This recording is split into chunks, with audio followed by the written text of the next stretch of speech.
वाले के डिसीजन से नहीं हुआ है। मेरा जो इविक्शन है हाउसमेट्स ने मेरे को वोट आउट किया है।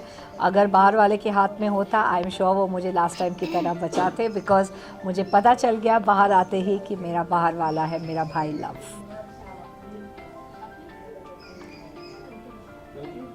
आपके जो फ्रेंड्स हैं लोग का क्या रिएक्शन था कि ये एविक्शन कितना कि शायद मैं थोड़ा और टिक पाती, लेकिन उनको ये भी मालूम था कि मैं बहुत ज़्यादा नहीं टिकूंगी, बिकॉज मैं उस तरह का गेम नहीं खेल सकती हूँ। और मैंने जाते जाते भी ये बोला कि सारे कंटेस्टेंट्स को कि मैं आप लोग की तरह इतनी स्मार्ट और शातिर नहीं हूँ, इसलिए मैं आज इविक्ट हो रही हूँ। एंड आज मैं जा रही हूँ घर जाके लेकिन से पूरी ऑनेस्टी और ईमानदारी के साथ खेला और मैंने अपने आप को नहीं बदला। इवन अगर आपके बिग बॉस के पहले का काम देखे, वर्क देखे, तो आपको कितना लगता है कि बिग बॉस पोजीशन लेकिन आप कितना डिजर्विंग थे? मैं ये कहूँगी कि जब हम लोग 16 कंटेस्टेंट्स इस घर में गए तो हर एक इस शो में डिज़र्विंग है, क्योंकि ये फेयर होगा किसी को ऊपर या नीचे। बट मैं यही कहूँगी कि अगर हम इस शो में डेफिनेटली सब लोग इक्वली डिज़र्विंग हैं, तो जब मेरे को ये बोला गया कि आप कम डिज़र्विंग हैं, आप वीकेस्ट कंटेस्टेंट्स हैं, ये मुझे सही नहीं लगा, बिकॉज ये सही नहीं है। तो इसलिए मैं ये कहूँगी कि विशाल मस्ट हैव नॉट थॉट या वो सोच नहीं रहे होंगे कि बाहर आके उनको इतना सपोर्ट मिल रहा है उस थप्पड़ के लिए। लेकिन I am very proud and happy for you बाबा कि तुम्हारा जो नीयत है वो सच है, क्योंकि आप बोल रहे थे कि मनीषा जी मेरी नीयत साफ़ है, मेरी नीयत साफ़ है, मैंने ऐसे नहीं बोला। वो बार बार मुझे ये बात बोले थे एंड आई थिंक वो बात पब्लिक को समझ में आ गई कि उनकी नीयत चाल का इमेज नहीं सही लगता है। तो प्लीज़, मैं उनके साथ काफ़ी दिन बिता चुकी हूँ, काफ़ी टाइम बिता चुकी हूँ, डे नाइट उनके साथ रही हूँ। एंड मैं आपको ये कहना चाहूँगी कि विशाल एक बहुत ही अच्छा और सुलझा हुआ लड़का है from a very good background and same thing for love.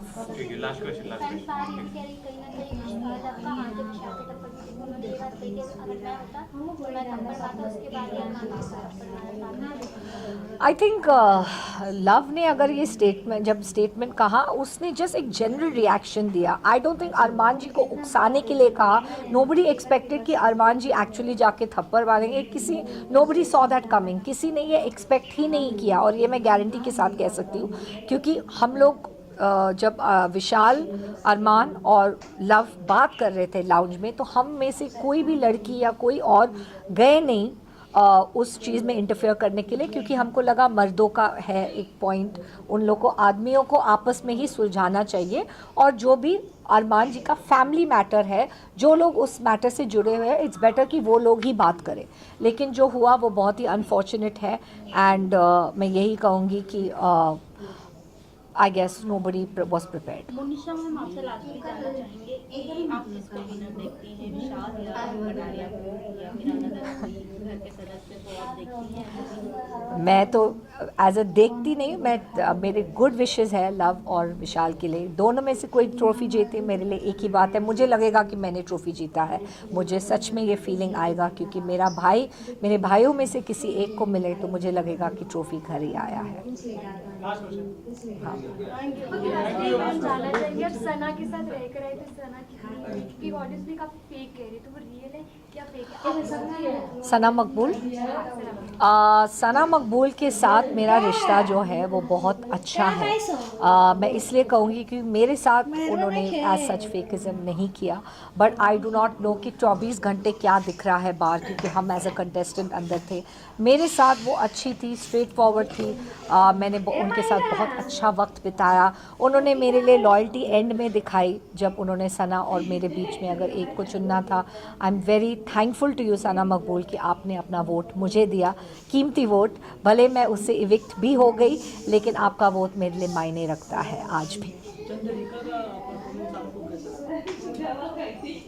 And में, या जो उन्होंने मेरे साथ बदतमीज़ी की ना बाय बोल के,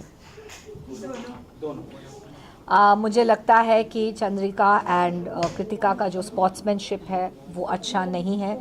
इसलिए कह रही हूँ बिकॉज एज अ हाउसमेट, मैं उनकी फ्रेंड तो नहीं हूँ, बट ये कहूँगी as a housemate, as a co contestant, एक बेसिक कर्टसी होता है, एक बेसिक डिसेंसी होता है। आप किसी के साथ 16 दिन रहे हैं तो आपको एक बाय या एक अच्छे तरीके से गुड बाय करना चाहिए किसी भी कंटेस्टेंट को। मैं पायल की क्लोज नहीं हूँ, लेकिन मैंने जब पायल को बाय बोला, एक बहुत अच्छे से, दिल में महल नहीं रखते हैं जब आप इविक्ट हो रहे हैं घर से।